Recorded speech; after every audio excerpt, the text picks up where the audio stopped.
자, 본격적으로 하기에 앞서 장수태양 정리했던 내용 끝부분만 보겠습니다. 장수태양 요 20년 이건 제위예요. 장수태양 제위 임금을이 있는 지 26년 되는 해. 그러면 20살에 임금이 됐으니까 요거 더하고 마이너스 1 하면 돼. 나이는 장수태양 45살에 438년에 북연이 망합니다. 자, 북연이 2년 전에 북이가 북연을 공격해서 북연 땅 지도를 보겠습니다. 자, 여기 북연이 여기 있죠. 북연이 여기 있는데 북이가 여기에 공격을 했고요. 고구려 장수태양이 장수 2명과 병사들을 보내서 북이와는 싸우지 않고 이렇게 동쪽으로 하면서 밑으로 후퇴를 합니다. 자, 그렇게 나라를 반을 가르죠. 보면 북이하고 고구려가 싸우질 않아요. 싸우는 신용만 하지 그냥 가서 위쪽 땅은 북이가 차지하고 아래쪽 땅은 고구려가 차지를 합니다. 그리고 이 북연의 왕은 이쪽으로 옮겨요. 예. 자, 그렇게 옮겨진 상태였고요. 자, 보면 풍홍 북연의 왕이 유일용 송태조하고 상통해. 왜? 다시 자기 북연 땅을 찾고 싶으니까. 그래서 송나라가 고구려를 공격하려고 평과 앞 해, 황하의 배를 정박시키는데 장수태양이 용기 등 장수를 보내서 이거 아주 쳐부숩니다. 그리고 풍용을 죽여버림으로써 북연은 역사 속에서 사라집니다. 이제 본격적으로 들어갑니다.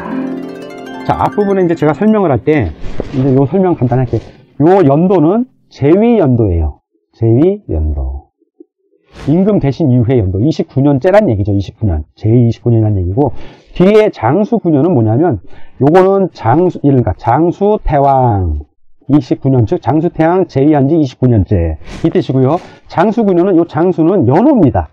연호를 장수태양이 쓰세요. 쓰는데 언제부터 쓰냐? 바로 그 제위 21년 될 때, 제위 21년, 즉 장수태양 40살에 씁니다.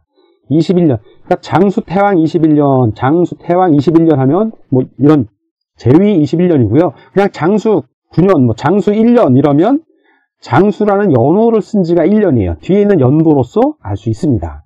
자, 요런 기본 상식을 여러분들이 알고 오늘 방송을 보면 더 재밌습니다. 자, 고구려 사초량, 그러니까 29년의 얘기를 보겠습니다. 백제 정벌을 위한 책략을 시작합니다. 드디어 441년.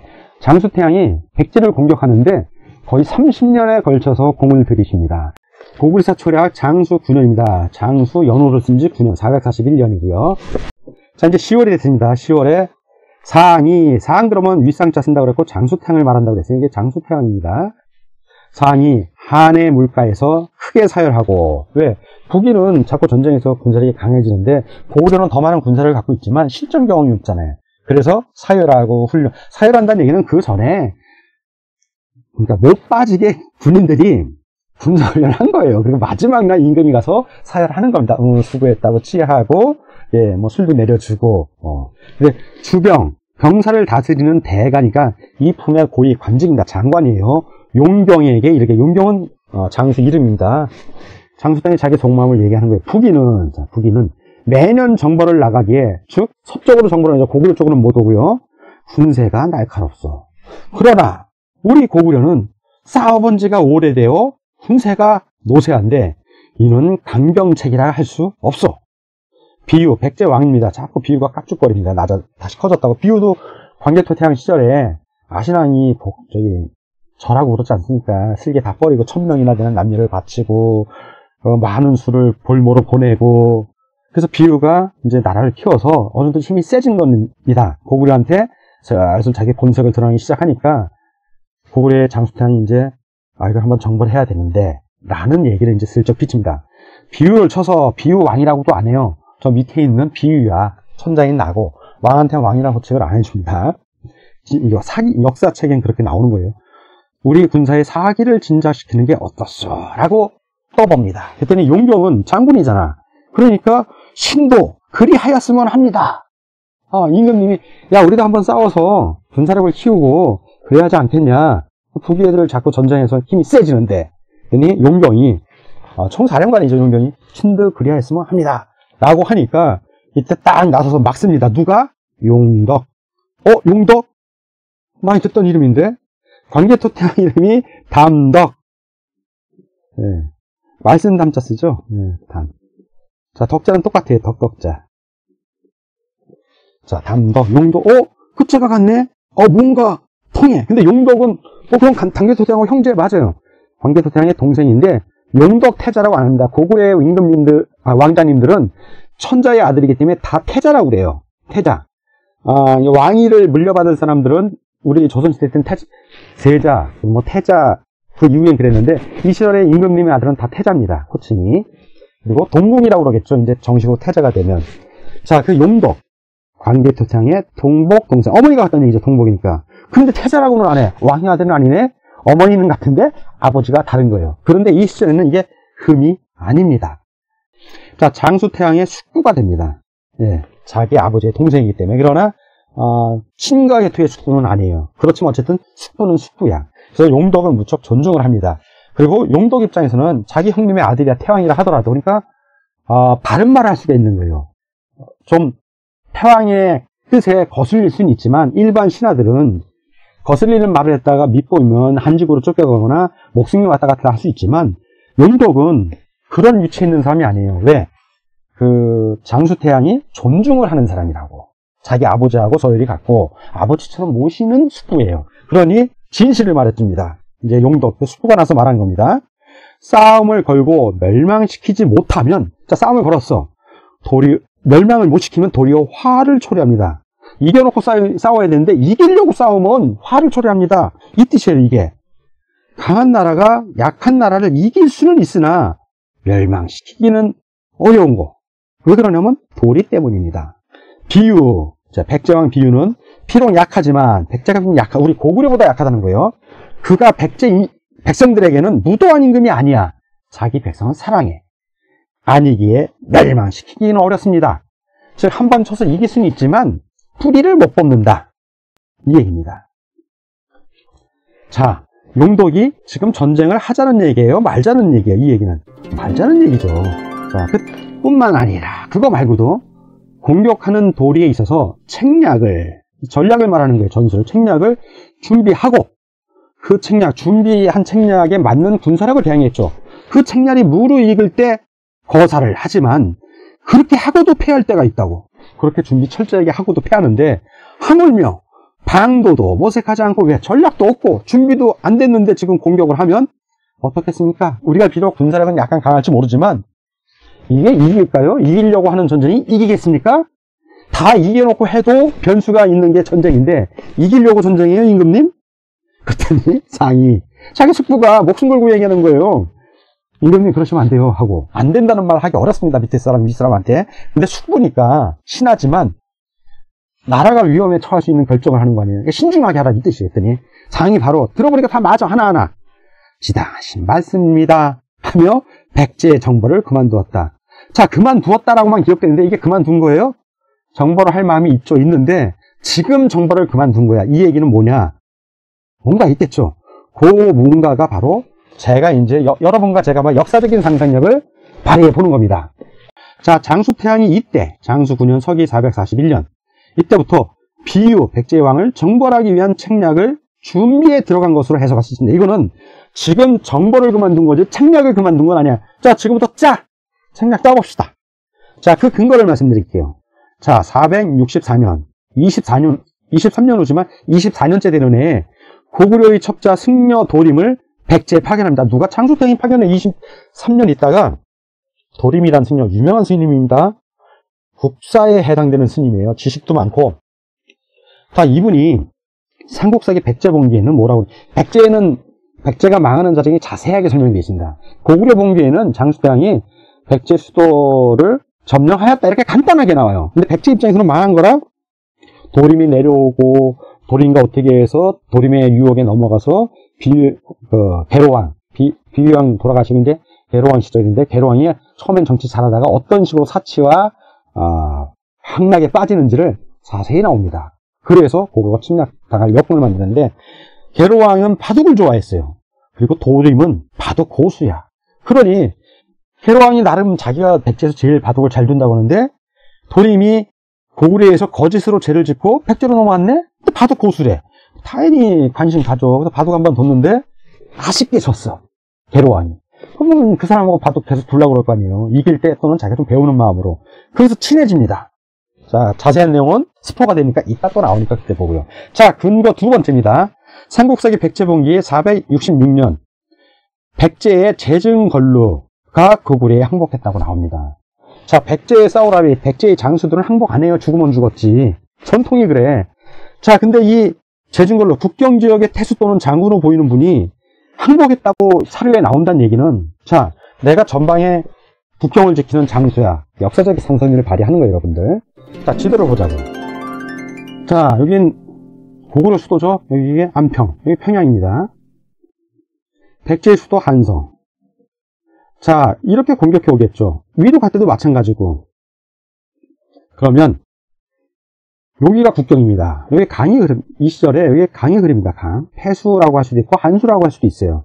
자, 이게 요충지에 국경을 지키는 장수 또는 태수가 바로 제증걸루예요. 이 사람이 전쟁에서 지거나 죄를 졌으면 죽었겠죠. 그냥 목을 받쳐 죽으면 돼. 왜? 자기 가족들은 살잖아. 그런데 망명을 해요. 이거. 망명을 했다는 얘기는 억울한 죄를 누명을 썼고 본인과 가족 중에 가족들은 다 죽은 거야. 자기만 살아남은 거야. 복수를 안 할 수가 없어. 억울해. 내가 나라에 충성을 했는데 임금이 향락에 빠지고 사치에 빠져서 나라가 위태해. 바른 소리 했다고 날 죽이겠대. 그런데 내가 지금 죽어야 되는데 내 가족을 먼저 죽여버렸네? 그럼 이 사람은 어떻게 해요? 복수해야지. 나라를 위한 일편단심을 했는데 고구려로 갑니다. 크게 보면 고구려와 백제는 한 뿌리니까 동명왕의 후예들이니까. 자, 그 얘기입니다. 그래서 항복을 합니다. 그리고 이 사람이 항복할 수 있게 고구려의 장수태왕이 기록에는 없지만 충분히 전략을 짜서 이 제증걸루가 함정에 빠져서 항복할 수 없는 상황에 만든 분이 장수태왕이 아닐까라고 추측을 합니다. 이 제증걸루하고 또 다른 장수 한 분이 있어요. 아마 그분도 그 같은 시기 비슷한 시기에 간 걸로 가는데 훗날 474년에 백제를 공격할 때 이분들 두 분의 백제 장수가 억울한 누명을 쓰고 항복해온 이 장수들이 계로왕을 잡는데 선봉장으로 내려옵니다. 선봉장으로 내려와서 계로왕에게 훈계를 하고 너 그따위로 임금짓 하면 안 된다 하고 목을 칩니다. 그 내용은 백제 서기에 나와요. 그래서 이번 고구려 본기, 백제 본기에 나오는데 고구려 본기에서는 그런 자세한 내용은 나중에 백제 본기에 가서 하는 걸로 하고 역사적인 사실만 말씀드리도록 하겠습니다. 자, 지금 보시죠. 연도가 441년이에요, 지금. 431년에. 자, 그리고 464년에 23년 후에 도림이라는 스파이를 파견하고요. 그리고 나서 474년. 자, 스파이를 파견한 또 10년 후에 백제가 완전히 사치와 항락에 빠져서 국력이 쇠퇴했을 때 전강석화처럼 군사를 내려와서 무너뜨립니다. 3만의 병사라고 나와요. 여러분, 10,000명이 있어도 끝이 안 보입니다. 3만 명 어마어마한 거예요. 여러분들이 허구의 소설 떠온 삼국지가 100만 대군, 10만 대군. 아니에요. 우리 삼국사기에 나오는 역사책이 진짜야. 광개토탱이 5만 병사를 보내서 왜구를 작사를 냅니다. 5만이면 끝이 안 보입니다. 그 5만의 대부분이 기병이라고 생각을 해봐. 어마어마한 거예요. 이 3만이 기병과 보병이 혼합됐다면 기병 10,000명, 보병 2만이에요. 기병이 10,000명이면 기병 하나당 보병 10명을 상대한다고 했습니다. 보병으로 치면 기병 10,000명이 10만 명이야. 12만 명 데리고 간 거라고. 어마어마한 숫자입니다. 자, 32년 장수태왕 제2 가란 후가 조다를 낳다. 자, 고구려사 초략 장수 12년입니다. 요 장수 연호에다가 플러스 20년을 하면 제2연도가 나와요. 제2연도. 그러면 12에 20은 32년이죠. 제2한 지 32년이란 얘기입니다. 연도로는 444년입니다. 자, 가란이 4월. 가란, 북이 태후 가란의 딸이죠. 가란이 후의 후, 정식 부인입니다. 후가 고구려의 태왕은 천자입니다. 천자. 이분들은 태왕, 천자예요. 천자. 천자 밑에 제후들이 있어요. 왕들이 있는 겁니다. 제후, 왕. 그래서 양왕, 제왕 이렇게 왕들이 있는 거예요. 천자 밑에. 자, 그래서 태왕 천자이기 때문에 후, 정식 부인이죠. 이 후가 3명입니다. 3명. 예. 그 중에 한 분이 후가 아들 조다, 정식 태자입니다. 이름이 조다예요. 조다. 이분을 왜 놓냐 하면 훗날 문자명 태왕의 아버지예요. 이분이.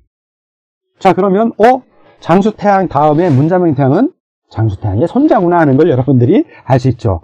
스포해 드려야죠. 이런 걸 알아야지. 장수태양 아들이 문자명태양이 아니라 장수태양의 손자가 문자명태양이고, 장수태양과 손자 문자명태양 사이에 조다태자가 있습니다. 근데 조다태자가 임금이 못 됐네?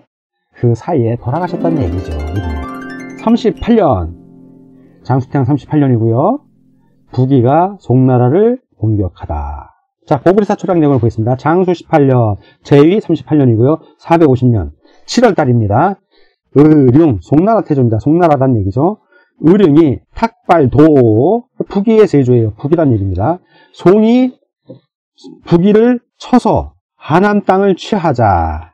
하의 남쪽 땅입니다. 그러니까 부기하고 송나라가 겹쳐져 있는 남쪽 땅이 원래는 부기의 영향력이었다는 얘기죠. 사항께서 말하길 탁발도가 꼭 대갚을 것이다. 탁발도는 장수태양 입장에서는 아들이나 손자뻘입니다. 이 사람이. 장수태양이 장수했기 때문에 거의 아들뻘이에요.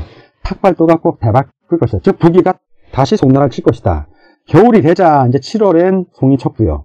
겨울이 되자 탁발도가 남쪽으로 내려와 지나는 곳마다 모조리 쓸어버렸으며 핏자국과 시신이 온 땅에 널려졌다. 즉 부기가 하남의 송나라 땅 일부를 차지했다는 얘기입니다. 자, 그럼 확대해 보면 먼저 7월 달에는 송나라가 요 정도가 이제 부기의 영향인데 이걸 친 거예요. 뺏었네? 그랬더니 겨울이 되니까 부기가 기마병을 모아서 쳐들어옵니다. 그래서 하의 남쪽 지역을 아주 초토화시켰다는 얘기예요. 예, 송나라의 남쪽 지역. 이 산악적인 사람 별로 없고요. 강 주변의 평야지덕을 초토화했다는 얘기입니다. 자, 그래서 지도를 보시면 아까하고 달라졌죠. 요 땅, 공격한 요 땅을 부기 땅으로 표현을 했고요.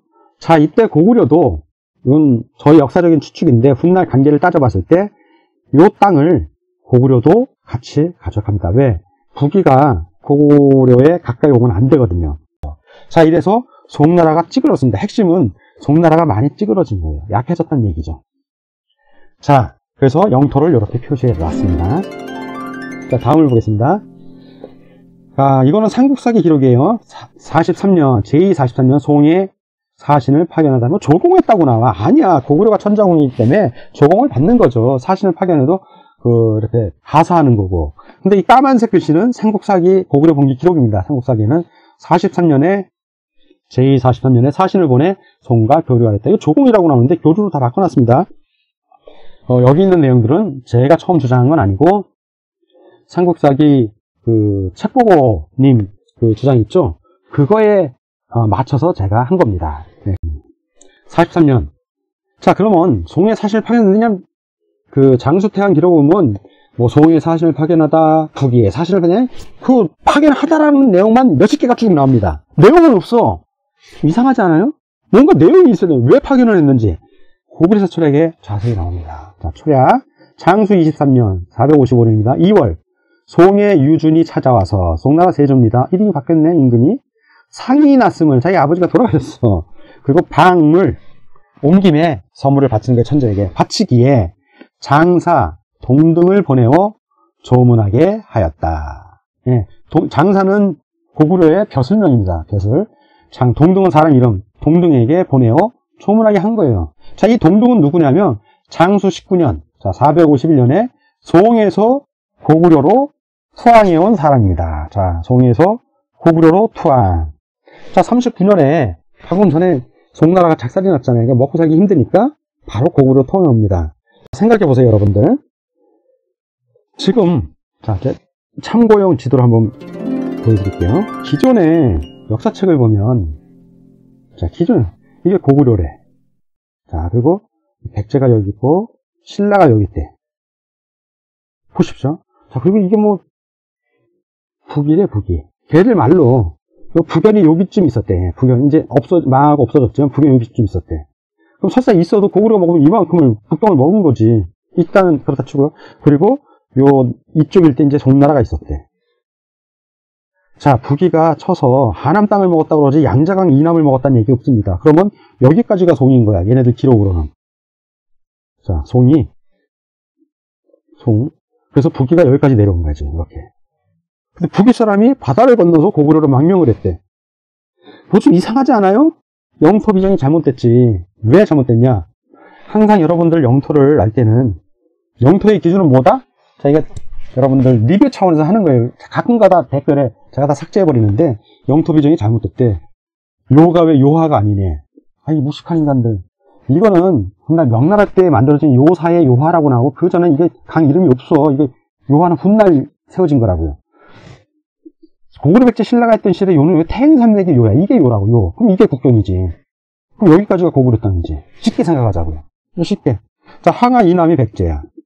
자, 양자강 일대에 신라가 있었어. 고구려 백제 신라 딱 나오잖아. 여러분들이 이 지도를 보면 지형도가 나오잖아요. 이 산이 이렇게 있네. 여기 산맥이 있네.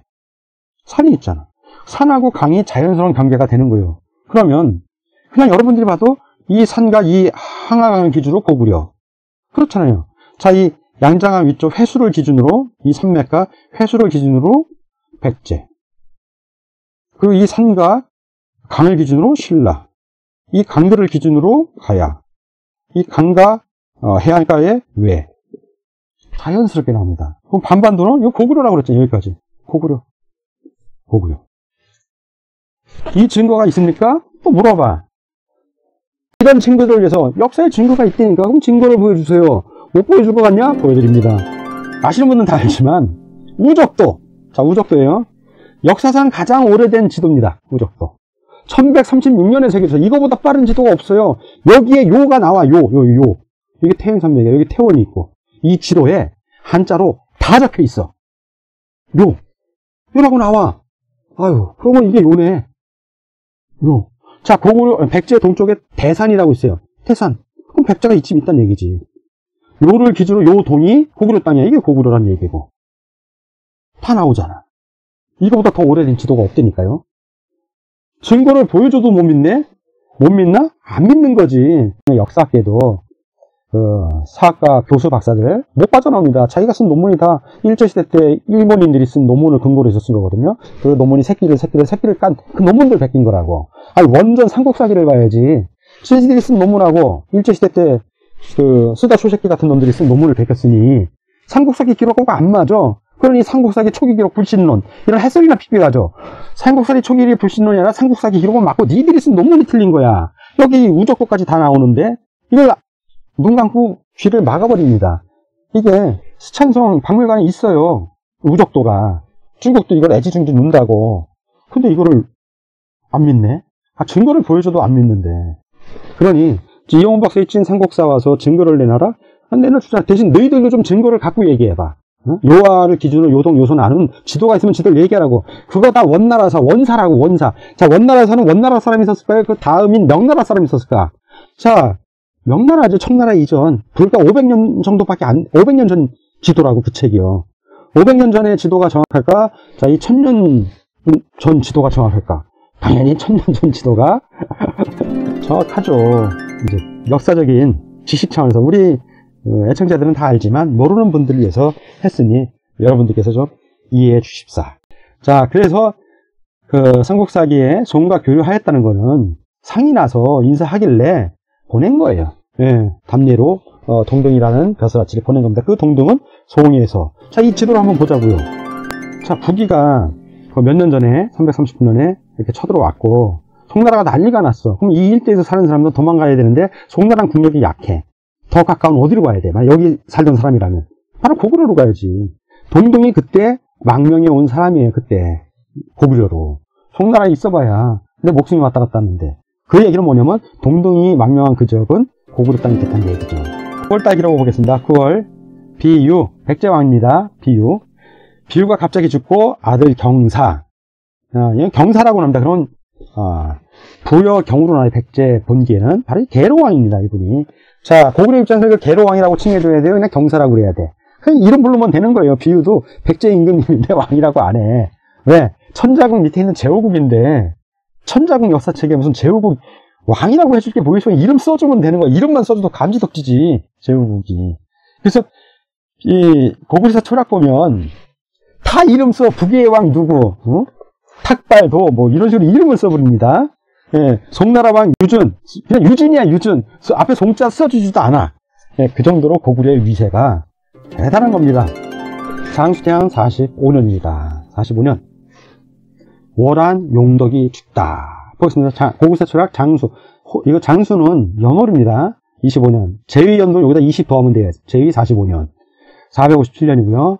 4월 달에 월왕, 고구려 월나라 땅을 다스리는 고구려의 제후입니다. 월왕, 용덕이 81살의 나이에 죽었다. 아까 말한 왜 워낙 유명한 장군이기도 하고요. 광개토태양 시절에 북이, 동진, 백제 이런 나라 정벌을 할 때 이 용덕이 장군으로서 어마어마한 활동을 합니다. 장수태양의 동생이니까 믿을 만한 사람이죠. 그 용덕이. 자, 광개토태양 동복 동생이고요. 어머니가 같아. 감독하고. 아버지는 다릅니다. 그러니까 태왕의 아들은 아니지만 어쨌든 어머니가 같으니까 광개토태양에겐 동생이죠. 그래서 용덕태자라고는 안 합니다. 그렇지만 고구려의 가계로는 왕족들끼리 이렇게 남편이 돌아가시거나 사별한 후에 아이 낳는 게 절대 흉이 아니라는 거. 다 가족으로 인정해 줬다는 거.